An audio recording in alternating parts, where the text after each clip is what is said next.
No man dared to marry the infertile black woman until the Hell's Angel got her pregnant in 3 days. She'd spent her whole life being told she was broken, unworthy, a woman God forgot. But when she moved to a small desert town to start over, she met him, a tattooed ex-biker everyone feared. One act of kindness pulled them together, and one impossible miracle would make the entire town lose its mind.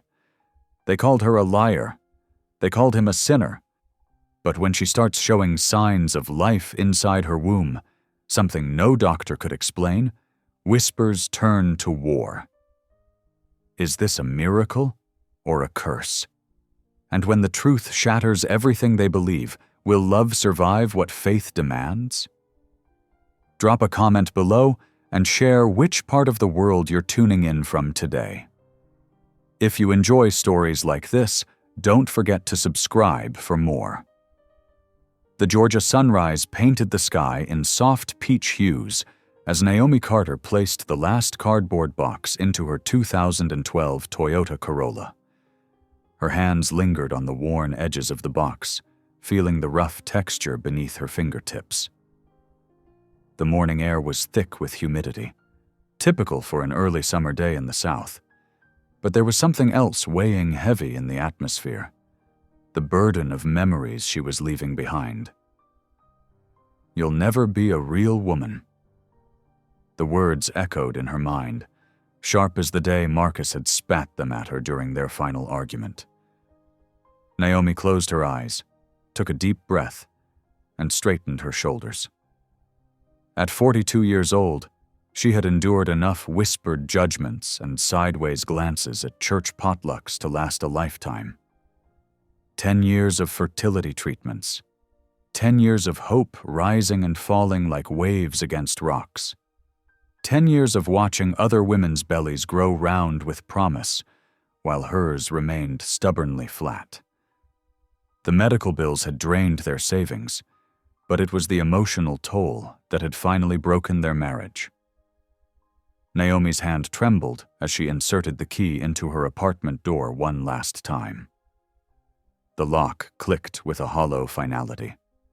Inside, the empty rooms echoed with ghostly memories, dinner parties with friends who had slowly drifted away, Bible study meetings that had grown increasingly uncomfortable, and countless nights spent crying into her pillow. The drive west stretched before her like an open prayer. She had chosen Sagebrush Ridge, Arizona, precisely because it was everything Georgia wasn't. No humidity, no history, no one to remind her of what she couldn't give her ex-husband.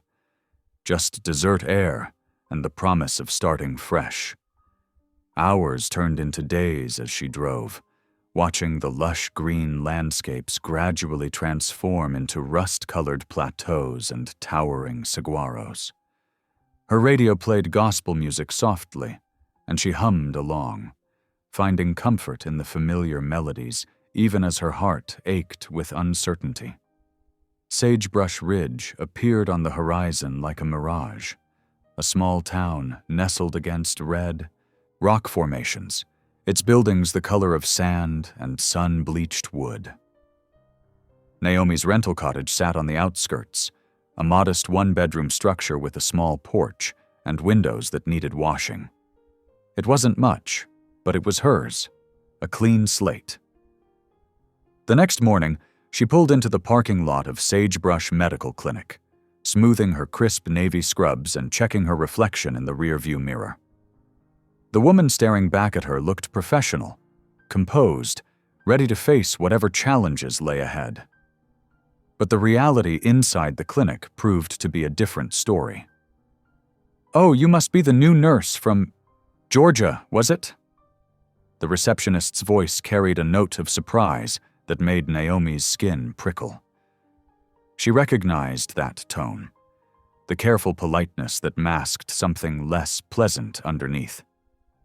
Throughout the day, the stares followed her. Some were openly curious, others quickly averted when she turned their way. An elderly patient asked to be reassigned to a different nurse, claiming she felt more comfortable with someone else. The supervisor, Dr. Thompson, watched her work with an intensity that went beyond normal first-day observation. "Your credentials are impressive," he said during their afternoon meeting, the pause before impressive speaking volumes. "We just want to make sure you'll be a good fit for our community." By the time Naomi left the clinic, her shoulders were tight with tension, and her spirit felt bruised. The sky had turned an ominous shade of purple-gray, matching her mood as she drove to her cottage. Desert storms were different from the ones back home, more dramatic, more violent in their beauty. Inside her sparse new home, Naomi changed into comfortable clothes and knelt beside her cot. The thin mattress barely cushioned her knees against the hard floor, but she welcomed the discomfort. It matched the ache in her heart. "Lord," she whispered, her voice trembling in the growing darkness, "I know you see me, even when it feels like nobody else does. You see me." Her words caught in her throat as thunder rolled overhead, deep and resonant. "I'm not running away. I'm running toward something. I just don't know what that something is yet." Lightning flashed outside her window, illuminating the bare walls of her cottage. The wind picked up, whistling through the cracks around her windows, and rain began to fall. Fat drops that hit the tin roof with increasing intensity. The storm outside matched the turbulence within her soul, but there was something cleansing about it too. Like the desert itself, the storm promised renewal, even as it raged. Naomi remained on her knees, letting her prayers mix with her tears. The darkness in her cottage deepened as the storm intensified, but she didn't move to turn on a light.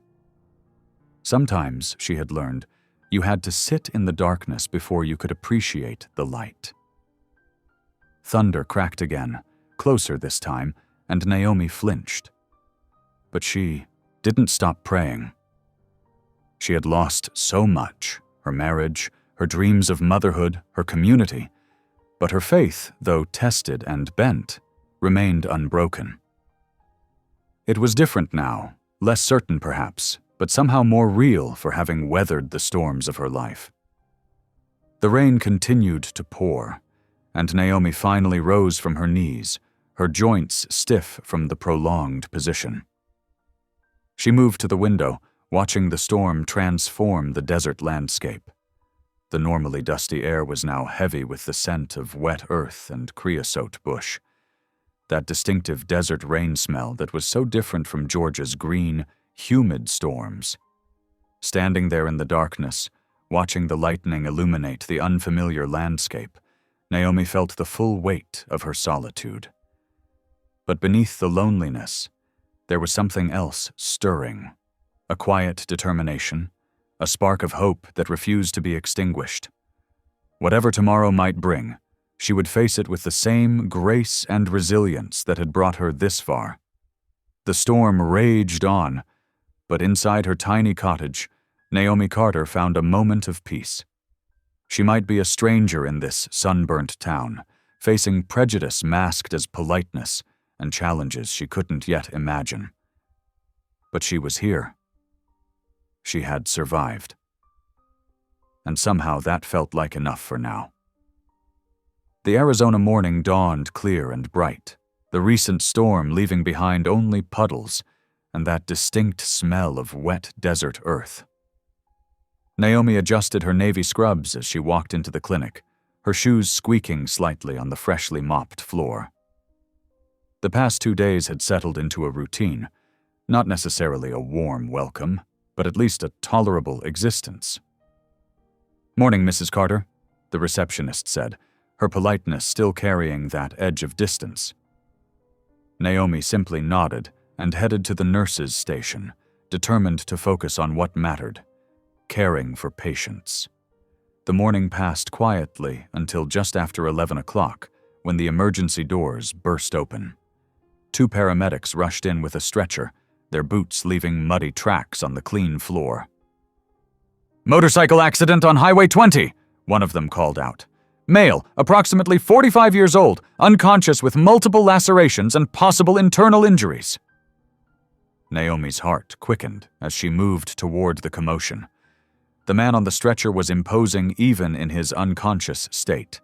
Faded tattoos covered his exposed arms, and a long scar ran from his temple to his jaw. His leather vest, now torn and bloody, bore the remnants of what looked like old motorcycle club patches that had been carefully removed. Dr. Thompson appeared in the doorway, his face tightening as he recognized the patient. "That's Jesse Malone," he muttered, taking an unconscious step backward. "The saint." The nurse beside Naomi whispered, "He's that ex-Hell's Angel who lives out by the canyon. Nobody wants anything to do with him." Naomi watched as the medical staff exchanged uneasy glances. The paramedics stood awkwardly with their stretcher, waiting for someone to take charge. Every second that ticked by was precious time wasted. Without hesitation, Naomi stepped forward. "Get him into treatment room 3, she directed, her voice carrying the quiet authority that came from years of experience. "I'll assist." "Mrs. Carter," Dr. Thompson began, his tone cautionary. "Perhaps someone more experienced with this type of patient?" "He's bleeding, doctor," Naomi cut in firmly. "That makes him exactly my type of patient." The treatment room burst into activity as they transferred Jesse to the examination table. His vital signs were stable, but a nasty gash on his forehead needed immediate attention. As Naomi cleaned the wound, she noticed other scars beneath the dirt and blood, old stories written on his skin. She was applying antiseptic when his eyes fluttered open. They were a startling shade of blue, clouded with pain but surprisingly alert. He looked at her for a long moment, his gaze intense despite his injured state. "An angel," he murmured, his voice rough. "An angel with dark wings." "Mr. Malone, you've been in an accident," Naomi explained calmly, continuing her work. "You're at Sagebrush Ridge Clinic." "Saint," he corrected weakly. "Everybody calls me Saint, though I'm about as far from one as you can get." Over the next several hours, Naomi monitored Jesse's condition as Dr. Thompson reluctantly confirmed there were no internal injuries. The motorcycle crash had left him battered and bruised, with several cuts requiring stitches, but he had been lucky. Through it all, Jesse remained quietly cooperative, though his eyes carried a weight that spoke of deeper wounds than the ones she was treating. During her evening rounds, she found him staring at the ceiling, his face etched with something beyond physical pain. "Can't sleep?" she asked, checking his vital signs. "Don't sleep much these days," he admitted. "Too many ghosts." "Want to talk about them?" Jesse was quiet for so long, she thought he wouldn't answer. Then, in a voice barely above a whisper, he said, 5 years ago, I killed my wife and son." Naomi's hands stilled on his chart, but she didn't speak. "Drunk driving," he continued, the words coming out like they hurt. "I was the one who walked away. Sarah and little Jamie. They didn't." His laugh was hollow. "Some saint I turned out to be." "Is that why they call you Saint?" Naomi asked gently. "Used to be because I could perform miracles with broken-down bikes. Now it's just bitter irony, I guess." Naomi finished her checks in silence, but before leaving, she squeezed his hand briefly. The gesture seemed to surprise him as much as it surprised her. That night, kneeling by her cot, Naomi's prayers were different. "Lord," she whispered, "help me understand why you brought him here. Show me how to help someone who thinks he's beyond saving." The next few days fell into a pattern. Jesse's physical wounds began to heal, but Naomi could see the deeper pain that haunted him. She noticed how other staff members avoided his room, how they whispered when they thought she couldn't hear. But she continued to treat him with the same quiet dignity she showed all her patients. On the afternoon of his discharge, Naomi was finishing her paperwork at the nurse's station when she felt eyes on her. Looking up, she saw Jesse standing by the clinic's exit, his battered leather jacket hanging loose on his frame. Their eyes met through the window, and she saw his lips move silently. "Thank you." She watched as he limped out to where his damaged motorcycle had been delivered earlier that day. He stood there for a long moment, running his hand over the dented chrome before slowly wheeling it away instead of riding it. That simple act of caution told Naomi more about his change than any words could have. Sometimes, she reflected, healing began in the smallest of choices. As she turned back to her work, she said a silent prayer for the man everyone called Saint, wondering if perhaps God had brought him here not just for his own healing, but for hers as well.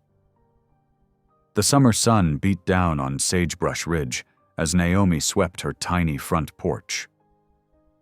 A week had passed since Jesse's discharge from the clinic, and she'd thrown herself into her work, trying not to think about the quiet ex-biker whose eyes held such profound sadness. The crunch of gravel made her look up. A familiar figure approached on foot, toolbox in hand. Jesse's limp was barely noticeable now, though she could tell he was favoring his left side. "Mr. Malone," she said, surprised. "What brings you here?" "That step of yours is crying out for help," he replied, nodding toward the squeaky wooden board she'd been carefully stepping over for months. "Thought I'd return the favor." "You don't owe me anything," Naomi protested. "I was just doing my job." Jesse set down his toolbox with a gentle clank. "Ma'am, we both know that's not true. You showed me kindness when others wouldn't even look me in the eye." He pulled out a wrench and some wood screws. "Besides, this step's dangerous. Wouldn't want you taking a fall." Naomi watched as he worked, his movements precise despite his healing injuries. The morning sun caught the gray in his temple, making it shine silver. His old scar was barely visible now beneath several days' worth of stubble. "Would you like some lunch?" she found herself asking. "I made grits and cornbread." He looked up, surprise flickering across his weathered features. "Been a while since I had proper Southern cooking." They ate on the porch, the repaired step now solid beneath their feet. Jesse took a bite of cornbread and closed his eyes appreciatively. "This takes me back," he said softly. "My mama used to make it just like this." "Where is she now?" "Gone. Cancer, 10 years back." He studied his plate. "Seems like everyone I love ends up leaving one way or another." Naomi's heart ached at the raw pain in his voice. "Not everyone leaves by choice, Jesse." His head snapped up at her use of his first name, but he didn't comment on it. Instead, he helped her clear the dishes, his large hands surprisingly gentle with her mismatched plates. Over the next few days, Jesse became a regular presence at her cottage. He noticed her broken fence and showed up the next morning with lumber and nails. Naomi watched him work from her kitchen window, seeing how the physical labor seemed to ease something in him. The town noticed, too. At the grocery store, Mrs. Peterson from the church auxiliary cornered her between the canned goods and the baking supplies.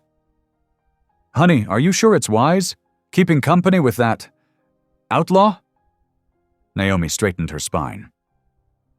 "Judge not, lest ye be judged," she quoted quietly, before walking away with her dignity intact. One afternoon, she decided to teach Jesse how to make proper sweet tea. He stood in her tiny kitchen, looking almost comically large next to her grandmother's delicate china pitcher. "The secret," she explained, "is to add the sugar while the tea's still hot." "Never thought I'd be getting cooking lessons from my nurse," he chuckled, but his eyes were warm.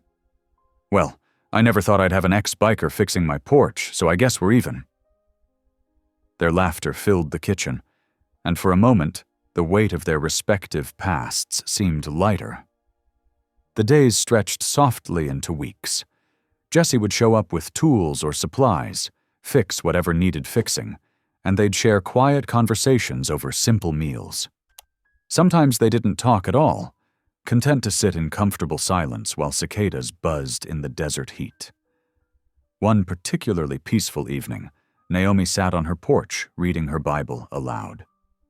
Jessie had spent the afternoon repairing her screen door and now sat in the old wooden chair, his eyes closed as he listened to her voice. "Come to me, all you who are weary and burdened," she read, "and I will give you rest." When she looked up, Jessie had fallen asleep, his features smoothed out in rare peace. The sight brought unexpected tears to her eyes. Carefully, she retrieved the old quilt from inside and draped it over him, mindful not to wake him. "You're forgiven," she whispered, barely audible above the desert wind. "Even if you don't believe it yet." In the growing darkness, fireflies began to dance in her small garden. Naomi settled back into her chair, the Bible open in her lap, keeping watch over this broken man who was slowly, steadily, showing her that healing came in many forms. The night air carried the scent of sage and redemption, and somewhere in the distance, a whippoorwill called out to the stars. The mutual trust growing between them felt as delicate as a desert flower, something precious that needed gentle tending and patient care. Each small act of kindness, every shared meal, every comfortable silence, was another petal unfurling in the Arizona sun. Through the screen door, she could hear the gentle ticking of her grandmother's old clock, marking time in a rhythm that felt different now, less lonely, more hopeful. Jessie's steady breathing joined the nighttime symphony of cricket song and distant coyote calls, a reminder that sometimes the most profound healing happened in the quietest moments. She pulled her own shawl tighter around her shoulders, settling in for her nocturnal vigil.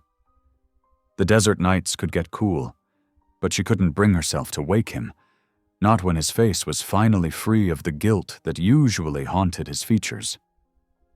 Instead, she began to hum softly, an old hymn her mother used to sing, letting the peace of the moment wash over them both like a blessing. The Arizona summer blazed mercilessly overhead as Naomi made her way through another busy morning at the clinic. For the past few weeks, she'd been fighting waves of dizziness, blaming the intense heat and her long hours. She'd grown up in Georgia's humidity, but this dry desert heat was different. It seemed to sap the strength right out of her bones. "Just need to stay hydrated," she muttered to herself, reaching for her water bottle with shaking hands. The room swayed slightly, but she steadied herself against the nurse's station. Sarah, one of the younger nurses, touched her arm. "Naomi, you don't look so good. Maybe you should sit down for a minute." "I'm fine," Naomi insisted, though the words came out weaker than she intended. "Just need to check on Mr. Rodriguez in room 4. She took 2 steps forward before the world tilted sideways. The fluorescent lights above blurred into streaks of white, and the linoleum floor rushed up to meet her. Dimly, she heard voices shouting her name before everything went dark. When she came to, she was lying on an exam table, Dr. Matthews hovering over her with concern etched on his face. "Welcome back, Nurse Carter. You gave us quite a scare." "I'm sorry," she mumbled, trying to sit up. "I don't know what happened." "Stay put," he ordered gently. "We're running some tests. How long have you been experiencing these symptoms?" Naomi thought back. "The dizziness started about 3 weeks ago, and I've been feeling nauseated in the mornings." Dr. Matthews made notes on his clipboard, his expression unreadable. "We'll have the results soon. Just rest for now." She closed her eyes, embarrassed by her weakness. In the distance, she could hear the usual bustle of the clinic, phones ringing, voices murmuring, doors opening and closing. The familiar sounds were comforting, helping to steady her racing heart. An hour later, Dr. Matthews returned, clutching a manila envelope. His face was oddly pale, and he kept clearing his throat. "Naomi, I have your test results." Something in his tone made her sit up straighter. "What's wrong? Is it serious?" He pulled up a stool, his hands trembling slightly as he opened the envelope. "According to these results, you're pregnant." The words hit her like a physical blow. "That's impossible," she whispered, one hand instinctively going to her stomach. "I can't. You know my medical history. The specialists all said—" "I've run the tests 3 times," he interrupted gently. "There's no mistake. You're approximately 6 weeks along." Naomi's mind reeled. After 10 years of trying with her ex-husband, after all the fertility treatments and prayers and tears, after being told she would never conceive, how could this be happening now? Before she could process the news, there was a commotion in the hallway. Jesse's voice boomed through the door. "Where is she? I heard she collapsed." He burst into the room, still wearing his work clothes, grease stains on his arms, and worry etched deep in the lines around his eyes. When he saw her on the exam table, his tough exterior cracked. "Naomi? What happened? Are you okay?" She looked at him, tears welling in her eyes. "Jesse, Dr. Matthews diplomatically stood up. "I'll give you 2 a moment," he said, stepping out and closing the door behind him. Jesse was at her side in 2 strides, his calloused hand finding hers. "Talk to me, Angel. What's going on?" "I'm pregnant," she whispered, the words feeling foreign on her tongue. "They ran the tests 3 times. It's impossible, but—" His eyes widened, a complex mix of emotions crossing his face: fear, wonder, joy, uncertainty. "A baby?" he breathed. "Our baby?" She nodded, unable to speak through her tears. He pulled her into his arms, and she felt his chest heave with emotion. "God works in mysterious ways," he murmured into her hair.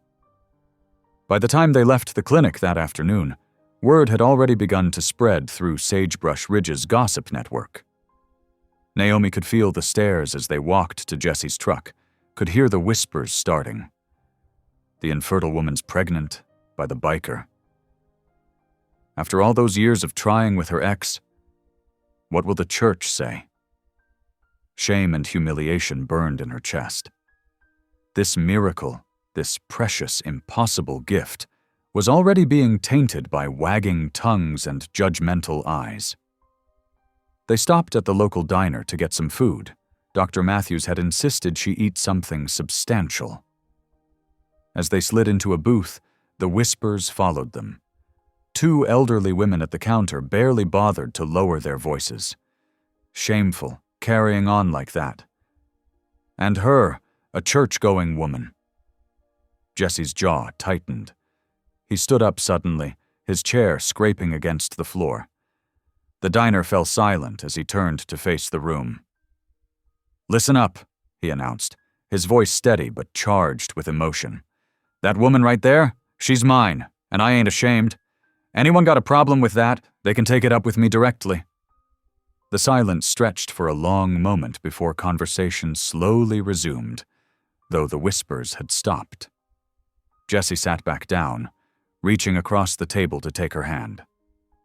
"You didn't have to do that," she said softly. "Yes, I did." His thumb traced circles on her palm. "I've done a lot of things in my life I'm ashamed of, but loving you ain't one of them." Later that evening, as the sun painted the desert sky in shades of pink and gold, they sat on her porch swing. The air was heavy with the scent of sage and creosote, and somewhere in the distance, a mourning dove called. Jesse shifted, then suddenly slid off the swing. Before Naomi could ask what he was doing, he was on one knee before her. "I ain't got a ring yet," he said gruffly, "and I know I'm not the kind of man you dreamed of ending up with. But I love you, Naomi Carter, and I want to stand by you, through this pregnancy, through raising this child, through whatever life throws at us, rain or shine. Tears spilled down her cheeks, but they weren't tears of shame or fear. They were tears of awe at the magnitude of God's grace, at the way He had taken two broken people and created something beautiful. "Yes," she whispered, pulling him up to sit beside her again. "Rain or shine." They sat together as darkness fell, his hand resting protectively over her still flat stomach. The night air carried the sound of crickets and distant coyotes, nature's lullaby for their miracle child. Naomi leaned her head against Jesse's shoulder, feeling truly at peace for the first time in years. The impossible had happened, not just the pregnancy, but this love that had bloomed in the desert like a rare and precious flower. God had indeed worked in mysterious ways, bringing healing and hope through the most unexpected channels. The morning sun crept through Naomi's bedroom window, accompanied by a steady rhythm of hammering from outside. She blinked awake slowly, her hand instinctively moving to rest on her stomach. The morning sickness that had plagued her for weeks seemed quieter today, replaced by a flutter of excitement as she recognized Jesse's truck in her driveway. Pulling on her robe, she made her way to the front porch. The autumn air carried a hint of coolness, unusual for Sagebrush Ridge this time of year. Jesse stood in her yard, surrounded by pieces of wood and tools, his faded t-shirt already showing signs of the morning's work. He didn't notice her at first, too focused on measuring a piece of pine board. "What are you building?" she called out, though she already had a guess. He looked up, a rare smile spreading across his scarred face. "Morning, Angel. Thought our little one might need somewhere to sleep." His calloused hands ran along the smooth wood of what was clearly becoming a cradle. Naomi's heart swelled at the word "our." She walked down the porch steps, careful to avoid the sawdust scattered across the yard. "Jesse Malone, you didn't have to do this." "Course I did." He set down his hammer and pulled her close, pressing a kiss to her forehead. "Been up since 4 working on the design. Figure if I can build motorcycles, I can build a proper cradle." From across the street, Mrs. Peterson emerged to collect her morning paper. Her lips pursed at the sight of them, and she hurried back inside, no doubt ready to call the church prayer chain with fresh gossip about the nurse and the ex-biker. Jesse's jaw tightened, but Naomi squeezed his hand. "Let them talk," she whispered. "God knows the truth." They were interrupted by the soft tap of a cane against the sidewalk. Mrs. Lila Harper, their elderly neighbor from next door, made her way toward them, carrying something wrapped in tissue paper. "Good morning, you two," she called out, her voice warm despite her weathered appearance. "Thought I might stop by with a little something?" Naomi rushed to help her up the porch steps, but Mrs. Harper waved her off. "I'm old, not helpless, dear." She settled into one of the porch chairs and held out the package. "Go on, open it." Inside was a beautifully knitted blanket in soft yellow and white. Naomi ran her fingers over the delicate stitches, tears pricking at her eyes. "Mrs. Harper, this is beautiful." "Been working on it since I heard the news," the older woman said with a wink. "Every baby needs a proper blanket, and I figured yellow works for either a boy or a girl." Jesse had come up onto the porch, wiping his hands on his jeans. "Ma'am, that's mighty kind of you." Mrs. Harper fixed him with a knowing look. "Well, someone's got to show this town what Christian charity really looks like." She pushed herself up from the chair. "Now, Jesse, you make sure that cradle's sturdy. And Naomi, you come by later. I've got some of my mother's recipes for morning sickness that might help." They watched her make her way back home, her cane tapping out a steady rhythm. Naomi clutched the blanket to her chest, overwhelmed by this simple act of kindness. Throughout the day, Jesse worked on the cradle while Naomi rested inside, following Dr. Matthews' orders to take it easy. She could hear him talking to himself sometimes, measuring twice and cutting once, determined to make everything perfect. Around noon, he left to look for work. The town's reaction to their relationship had made finding jobs difficult. Mechanics wouldn't hire him, construction crews turned him away. But Jesse kept trying, his determination to provide for their growing family pushing him forward. When he returned that evening, he was covered in sawdust and wearing a tired smile. In his hands, he held a fresh peach pie from Mrs. Harper's kitchen. "Found some work helping old Mr. Johnson clear out his barn," he explained, setting the pie on the kitchen counter. "Happened to mention to Mrs. Harper that peach was your favorite." Naomi set out plates while Jesse washed up. The kitchen filled with the comfortable sounds of domestic life, water running, chairs scraping across the floor, forks clinking against plates. It felt like home in a way her previous marriage never had. Halfway through her slice of pie, Naomi felt it, a distinct flutter in her belly, like butterfly wings. She gasped, her fork clattering to the plate. "What's wrong?" Jesse was on his feet immediately, concern etched across his features. "Nothing's wrong," she assured him, reaching for his hand. "Come here." She guided his rough palm to rest against her stomach. For several moments they waited in breathless silence. Then, another flutter. Jesse's hand trembled against her belly. "Was that—" Naomi nodded, watching as wonder transformed his face. He sank to his knees beside her chair, both hands now cradling her small bump. "You sure this miracle's real?" he whispered, his voice thick with emotion. She ran her fingers through his graying hair, remembering all the years of negative pregnancy tests, all the doctors who said it was impossible, all the prayers that seemed to go unanswered. "Miracles don't need proof," she replied softly. They stayed like that for a long while, Jesse's hands protective around their growing miracle, the desert sunset painting the kitchen in shades of gold and rose. Outside, the evening breeze carried the scent of sage and the distant sound of coyotes. Inside, in the warmth of their kitchen, grace made itself known in the simple moments. A handmade cradle, a knitted blanket, a shared pie, and the flutter of new life beneath careful hands. Mrs. Harper's wind chimes tinkled next door, a gentle reminder that even in a town full of whispers, there were still those who chose love over judgment, kindness over condemnation. And in that moment, Naomi felt God's presence more strongly than she had in years, not in grand gestures or dramatic signs, but in the quiet evidence of His grace working through ordinary people and everyday moments. The Arizona spring arrived with gentle whispers, bringing subtle changes to the desert landscape. Mornings dawned cooler, and wildflowers dotted the dusty ground with unexpected splashes of color.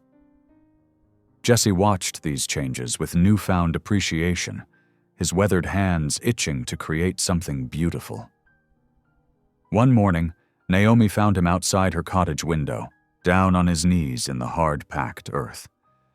His old leather vest was draped over a nearby chair, and his t-shirt showed dark patches of sweat as he worked under the morning sun.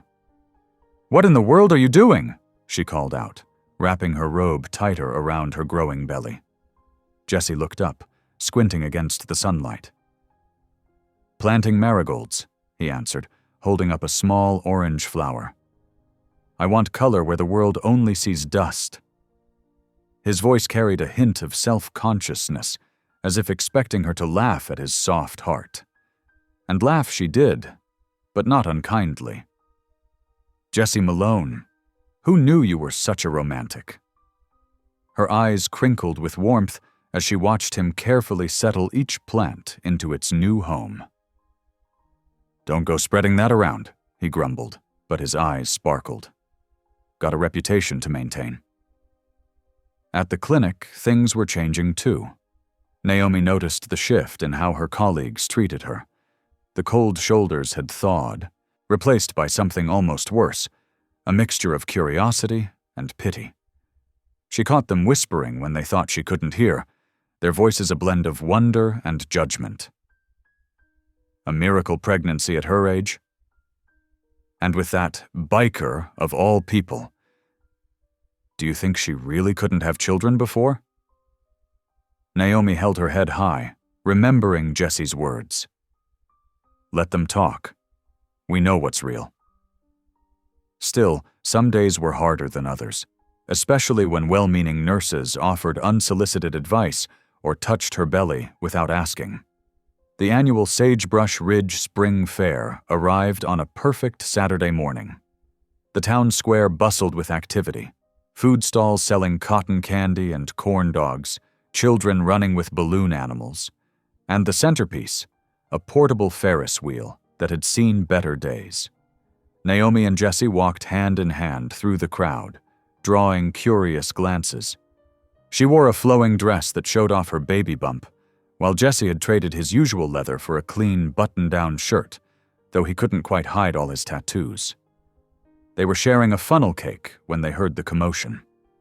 The Ferris wheel had ground to a halt, leaving several children stranded at the top. The operator was frantically checking the control panel while parents gathered below, voices rising with concern. Jesse squeezed Naomi's hand. I should take a look. She nodded, watching as he approached the operator, speaking in low tones. Soon, he was on his knees beside the motor housing, tools appearing from his back pocket as if by magic. Naomi smiled, remembering how he always carried basic tools, just in case. The crowd grew quiet, watching as Jesse worked. His movements were sure and careful, decades of mechanical experience evident in every gesture. After 15 minutes that felt like hours, there was a loud click, followed by the sweet sound of machinery humming to life. The wheel began moving again, and cheers erupted from above and below. Children waved as they descended, and parents rushed forward to hug their little ones. The operator pumped Jesse's hand, thanking him profusely. But it was the children who made the moment unforgettable. They gathered around Jesse, asking questions about engines and how things worked. One little girl with pigtails declared, "My daddy says you're scary, but I think you're nice." The honest words brought chuckles from the crowd, and Jesse's ears turned pink. Later that night, they sat on Naomi's porch swing, watching stars appear in the vast desert sky. The spring air carried the scent of Jesse's newly planted marigolds, mixed with the lingering sweetness of cotton candy from the fair.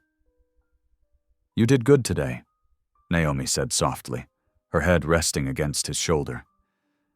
Jesse was quiet for a long moment, his thumb tracing circles on her hand. "I never believed I could build instead of break," he admitted, his voice rough with emotion. "After Sarah and Tommy, I thought all I was good for was destroying things." Naomi lifted her head to look at him. "I'm proud of you, Jesse Malone. Those children today saw what I've known all along. You have a good heart." Their eyes met in the starlight, and time seemed to pause. Jesse's hand came up to cup her cheek, gentle as if she might break. When their lips met, it was soft and hesitant, carrying the weight of past hurts and the promise of healing.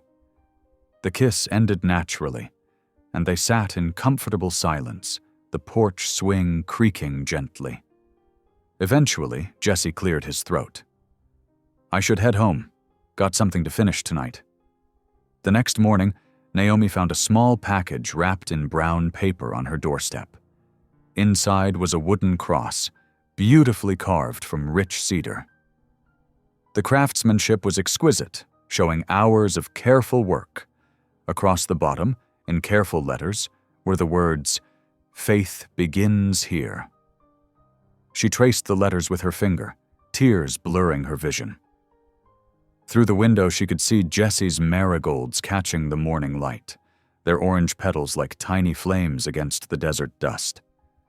They were survivors, just like her and Jesse, finding ways to bloom in unlikely places. From next door, Mrs. Harper called out a cheerful good morning, already tending to her garden despite the early hour. The smell of fresh coffee drifted from somewhere down the street, mixing with the sweet scent of spring flowers. Life in Sagebrush Ridge continued its steady rhythm, but now it carried notes of hope and possibility that hadn't been there before. The Arizona summer mellowed into autumn, bringing cooler breezes and longer shadows. 3 months had passed since the community fair, and Naomi's pregnancy transformed her. Her belly grew round and prominent, a visible testament to the miracle growing within. But the most striking change was in her spirit. Her laughter, once hesitant and rare, now came easily and often. Jesse noticed it too. He'd catch himself smiling whenever he heard that sound floating through her open windows while he worked in the yard. Sometimes she'd laugh at his attempts to speak to the baby in what he called his proper voice, or when he'd get flustered trying to fold tiny onesies Mrs. Harper brought over. One October evening, as the sun painted the desert sky in shades of purple and gold, Jesse arrived at Naomi's cottage earlier than usual. He seemed nervous, fidgeting with his collar and checking his pocket every few minutes. "Everything okay?" Naomi asked from her favorite porch chair, where she sat with her feet propped up on a cushion. "Just fine," he replied, but his voice cracked slightly. "Stay right there for a minute?" She watched, curious, as he moved purposefully around the porch. From a paper bag, he pulled out candle after candle, placing them carefully along the porch rails and steps. As twilight deepened, he lit each one, creating a warm, golden glow that wrapped around them like a blanket. "Jesse Malone, what are you up to?" Naomi's eyes sparkled with amusement and something deeper. He didn't answer right away. Instead, he reached into his pocket and pulled out a small wooden box, one he'd clearly made himself, the edges smooth from careful sanding. Then, in a movement that made Naomi's breath catch, he lowered himself to one knee before her chair. "I've been practicing these words," he started, his voice rough with emotion. "Wrote them down 100 times, but they never seemed right on paper." He took a deep breath. "Naomi, when I crashed my bike that day, I thought God was finally collecting on all my sins. Instead, he sent me an angel, one who saw past all my scars and showed me what grace really means." Tears began rolling down Naomi's cheeks, but she didn't wipe them away. The candlelight caught them, making them shine like diamonds. "Let me be the man God's giving me one more chance to be," Jesse said, opening the box to reveal a simple gold band. "Marry me?" Naomi's yes came out as a whisper, then stronger as she repeated it. "Yes, Jesse Malone. Yes." The ring slipped perfectly onto her finger, another small miracle, as Jesse had measured it using one of her hair ties while she napped one afternoon. They didn't want a big wedding. Both had done that before, and this time felt different, more sacred somehow, more intimate.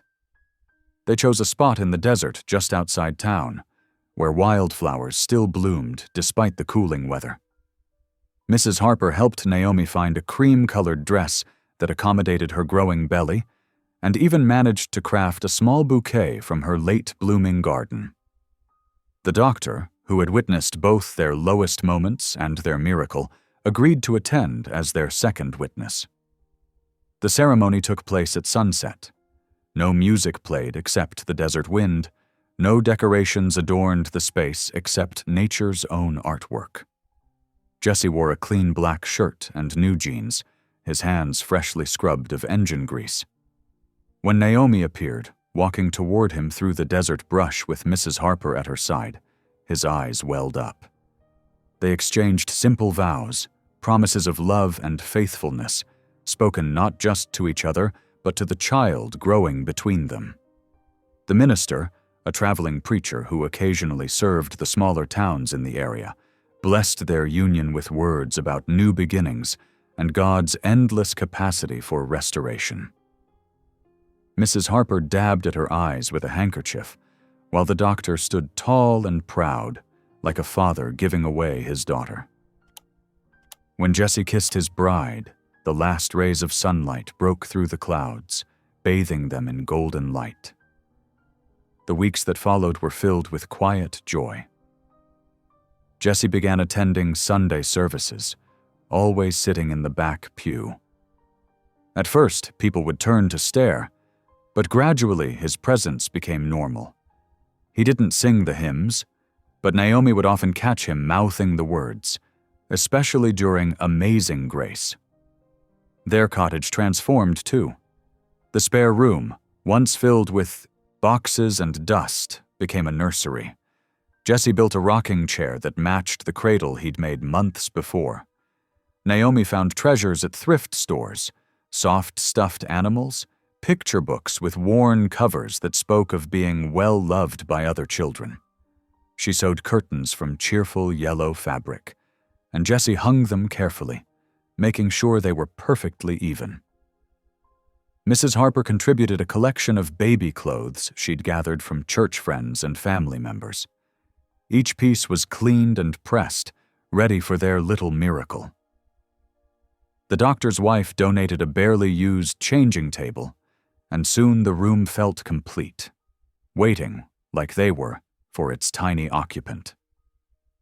One afternoon, while organizing the nursery, Naomi found Jesse standing in the doorway, looking thoughtful. "What is it?" she asked, rubbing her back as she straightened up. "Just thinking about Tommy's room," he said quietly. "Never thought I'd be setting up another nursery. Never thought I deserved to." Naomi crossed to him, taking his hand. "God's not in the business of giving us what we deserve, love. He's in the business of grace." Jesse squeezed her hand, and they stood there together, surrounded by the physical evidence of their second chances. But their peace was destined for a challenge. It came on a Tuesday afternoon at the clinic, during what had started as a routine shift for Naomi. She was updating patient charts at the nurse's station when she heard a familiar voice, one that made her blood run cold. "I'm looking for Naomi Carter." She looked up slowly, her hand instinctively moving to protect her rounded belly. There, standing at the reception desk in his expensive suit and polished shoes, was David, her ex-husband. He looked exactly as she remembered, perfectly groomed, coldly handsome, and completely out of place in the small-town clinic. The receptionist was pointing toward her before Naomi could move or speak. David turned, and their eyes met across the waiting room. His gaze dropped to her pregnant belly, and something dark flickered across his face, a mixture of shock, anger, and something else she couldn't quite name. "Well?" he said, his voice carrying clearly in the suddenly silent room. "This is certainly an unexpected development." Naomi's hand tightened on her pen, her wedding ring catching the fluorescent light. She thought of Jesse, probably working at the garage down the street, unaware that their world was about to shift. She thought of their baby, moving restlessly within her, as if sensing her distress. She took a deep breath, gathering the strength she'd built over these past months of love and healing. David might be here, but she wasn't the same woman he'd broken. She straightened her spine, met his gaze squarely, and waited for whatever storm he'd brought with him to break. The clinic's clock ticked loudly in the silence, marking time as past and present collided in the sterile hallway of Sagebrush Ridge's only medical facility. The peace they'd built felt suddenly fragile, like a desert flower facing an oncoming storm. David's presence in Sagebrush Ridge spread like wildfire through the small town. Within hours, every shop owner, church member, and casual observer had heard about the well-dressed stranger asking questions about Naomi and Jesse at the local diner. The next morning, David made his move. He strode into the clinic waiting room while Naomi was checking a patient's blood pressure. His expensive cologne clashed with the antiseptic smell of the medical facility. "So this is where you've been hiding," he announced loudly, drawing every eye in the room. "Playing nurse to criminals and carrying some biker's bastard?" Naomi's hands trembled as she set down her equipment. "David, please leave." But David wasn't finished. He stepped closer, his perfect smile turning cruel. "Oh, but everyone should know the truth, shouldn't they? About how you came to see me before you left Atlanta, about how you begged me to take you back." The patient on the examination table shifted uncomfortably. Naomi felt her face burning with shame and anger. "That's not true." "Isn't it?" David's voice dripped with mock concern. "Then explain how you're pregnant when all those doctors said it was impossible? This can't be that biker's baby. We both know what really happened." The words hung in the air like poison. Within hours, the whispers started again. At the grocery store, women huddled in groups, sharing theories. At the diner, men shook their heads over coffee. The story grew and twisted with each retelling. Jesse heard about it at the garage where he'd been working. He came home early, finding Naomi crying on their porch swing. Without a word, he sat beside her, pulling her close. "I never saw him before I left," she whispered into his shirt. "He's lying." "I believe you," Jesse said, but his voice carried a trace of uncertainty that broke her heart. The next day, Dr. Matthews called Naomi into his office. The clinic board members sat in a row, their faces grave. David stood in the corner, looking satisfied. "We need to address these allegations," Dr. Matthews said carefully. "The clinic's reputation is at stake." "You want a paternity test?" Naomi said flatly.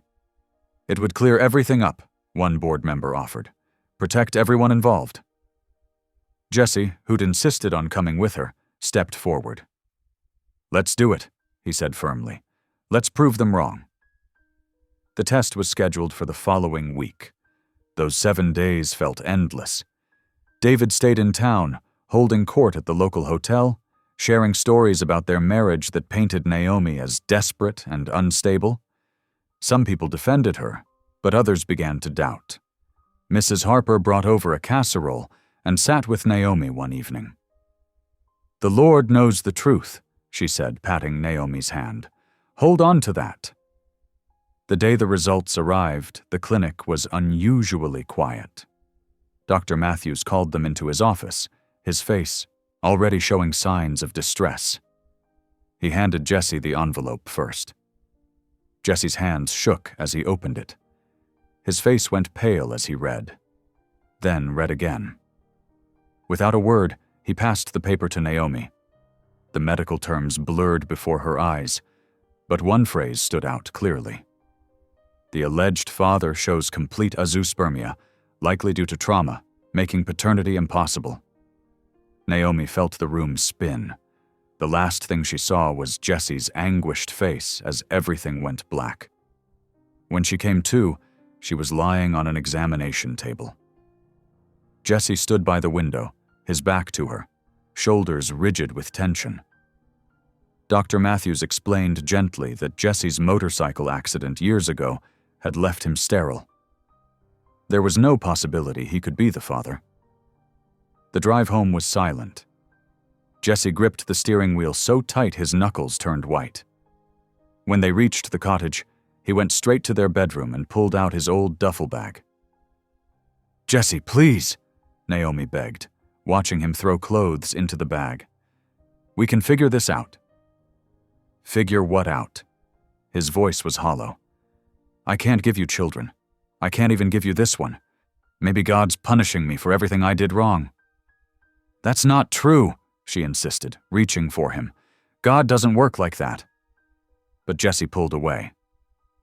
I thought God was giving me another chance, letting me be a father again. But it was all a lie." "Our love isn't a lie," Naomi said, tears streaming down her face. Jesse zipped up his bag, his movements mechanical. "I love you enough to let you go. You deserve better than an ex-con who can't even give you a family." He walked to the door, then paused.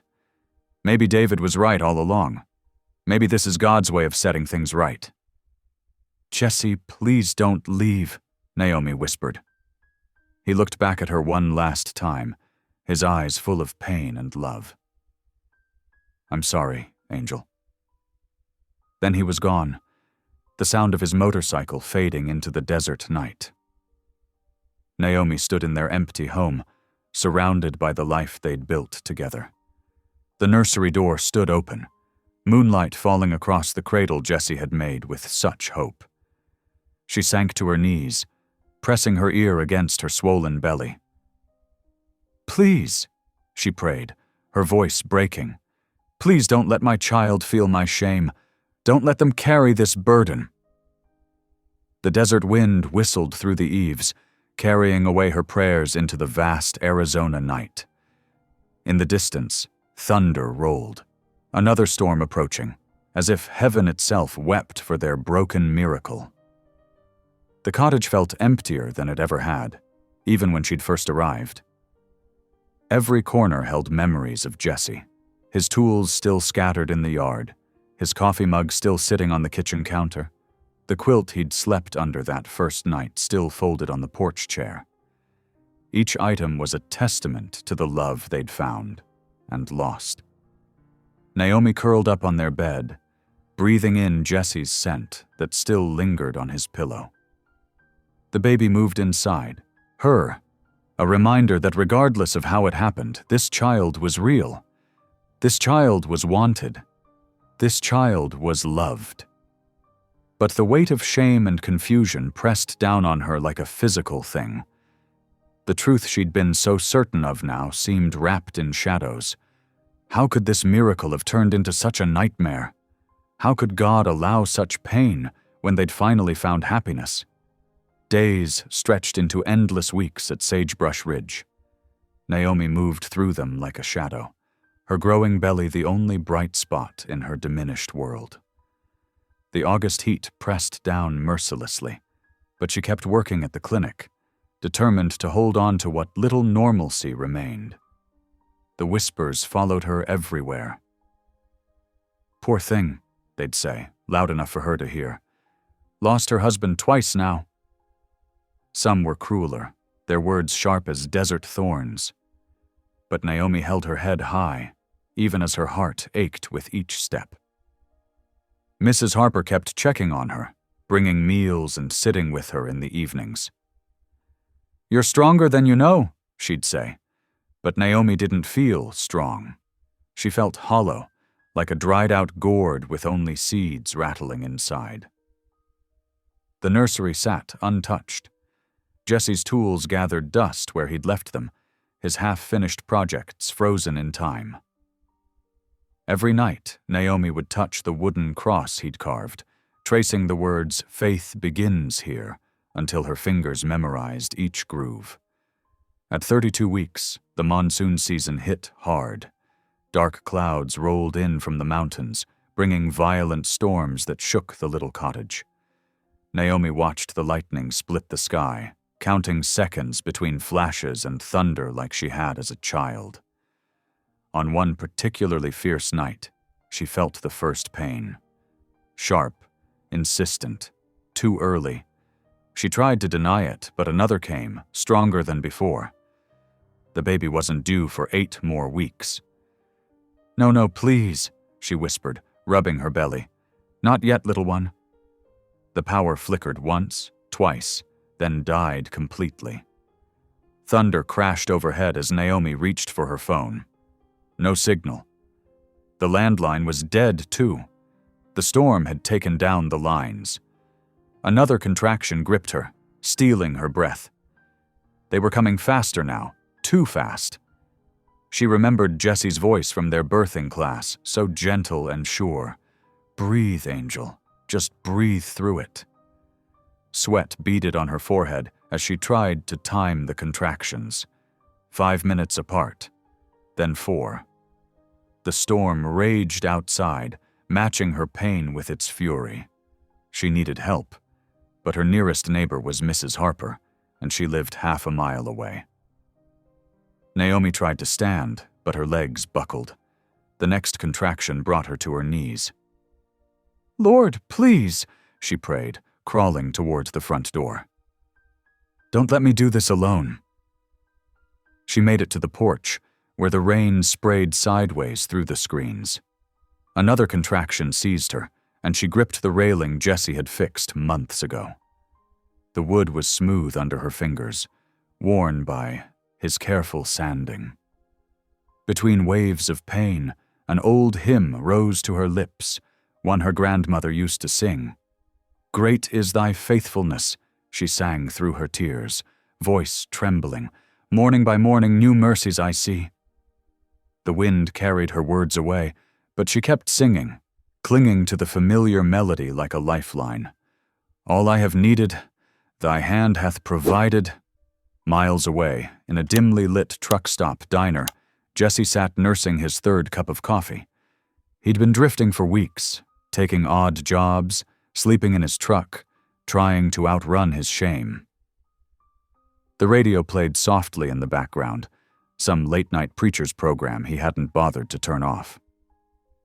"Folks," the preacher's voice crackled through the static, "let me tell you about mercy. Real mercy isn't just forgiveness. It's grace finding you when you've given up on yourself." Jesse's hand tightened around his coffee cup. He'd been running for so long, first from his past, then from his love for Naomi, and finally from the miracle he couldn't claim as his own. The preacher continued. "Grace finds those who've stopped running. It catches up to them in truck stops and desert nights, in broken dreams and second chances." Lightning flashed outside the diner windows, illuminating the empty parking lot. Jesse thought of Naomi, alone in their cottage. He'd promised to protect her, to stand by her through anything. Instead, he'd run away, just like everyone else in her life. "Sometimes," the preacher said, "the miracle isn't what we thought it would be. Sometimes the miracle is simply having the courage to go back home." Jesse stood up so suddenly his chair scraped across the floor. He threw some bills on the table and ran to his truck, not caring about the rain that soaked through his jacket. The storm was getting worse. Lightning split the sky every few seconds, and the wind pushed against his truck like a living thing.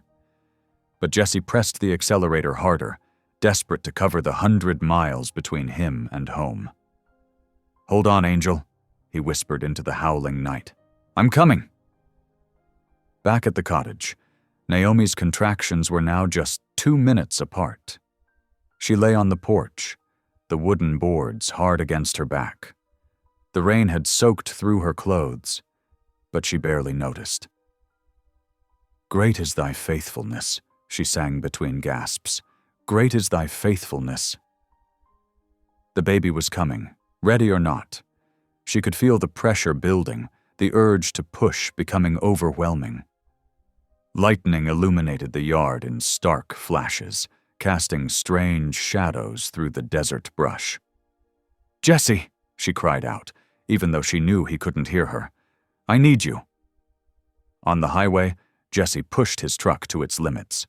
The windshield wipers couldn't keep up with the rain, and twice he nearly hydroplaned off the road. But he kept going, guided by something stronger than fear. He remembered the first time he'd seen Naomi in the clinic, how she'd touched his scars without flinching, how she'd believed in him when he couldn't believe in himself, how she'd shown him that love wasn't about deserving, it was about choosing, every day, to stay. "I'm choosing now," he said aloud, gripping the steering wheel tighter. "I'm choosing to stay."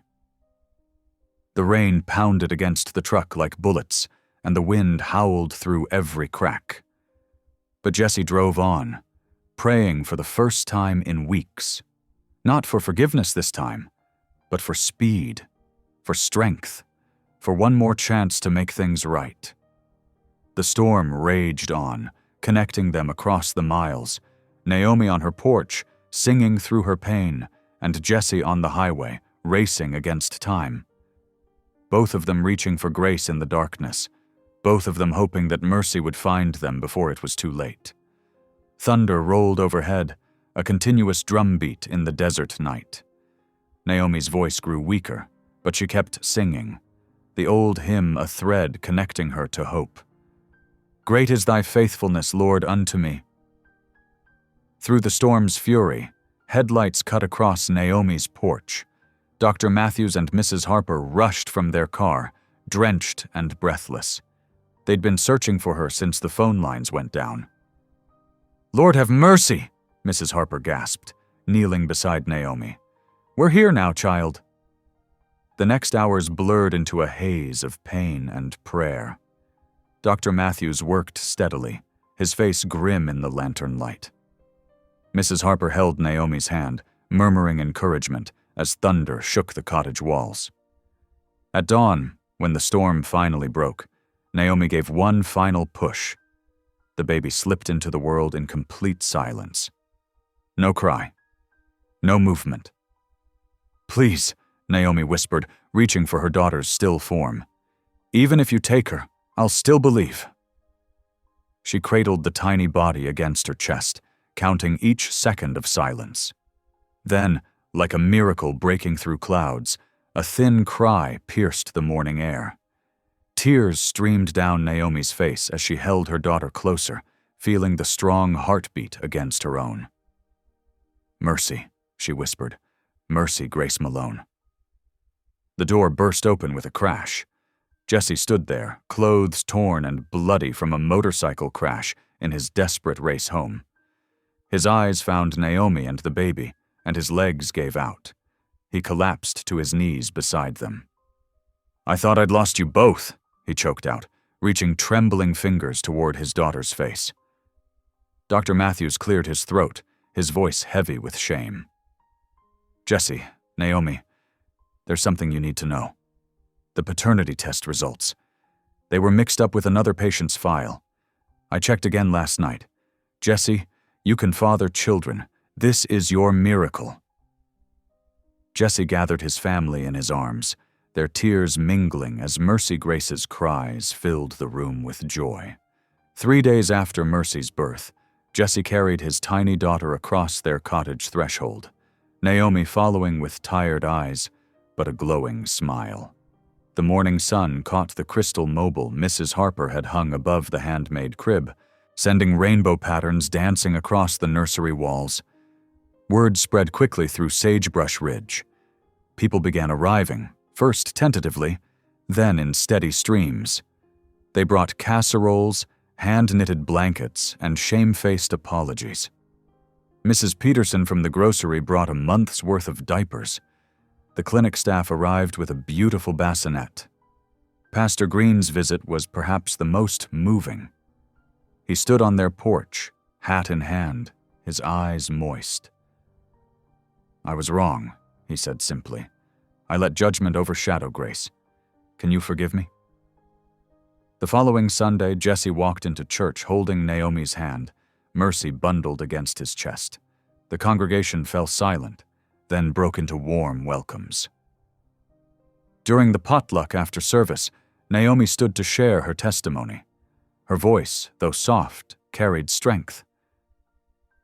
When the world calls you barren, God calls you chosen, she said, tears glistening. Through every whisper, every pointed finger, he was writing a story of mercy. The room was silent, except for quiet sniffles. That evening, Jesse installed a wooden sign he'd carved. Mercy's Garden. Below it, Naomi posted another, Women's Shelter, all welcome. They transformed their extra rooms into peaceful havens, filling them with hope and understanding for women who, like Naomi once had, needed a place to heal and begin again. The desert spring brought unexpected beauty to Sagebrush Ridge. After months of steady rain, wildflowers painted the landscape in vibrant purples and yellows. Naomi stood on the porch of what was now Mercy's Garden Women's Shelter, watching 5 women and their children tend the flourishing vegetable garden Jesse had built. Little Mercy, now 14 months old, wobbled across the yard toward her father, who was fixing a garden fence. Her tiny fist gripped a bright orange marigold, her dark curls bouncing with each determined step. Jesse's face lit up at the sight of her. He scooped her into his arms, pressing a kiss to her forehead. "Grace looks a lot like her mama," he said softly, his eyes meeting Naomi's. Naomi crossed the yard to join them, resting her head against Jesse's shoulder. Around them, the same townspeople who had once spread cruel gossip now worked alongside the shelter residents, planting seeds and sharing stories. Mrs. Harper taught a young mother how to prune roses, while Pastor Green helped install new playground equipment. As the sun painted the sky in shades of pink and gold, church bells rang softly in the distance, calling the faithful to evening service. Naomi closed her eyes, breathing in the sweet desert air. "We were never barren," she whispered. "We were just waiting for this."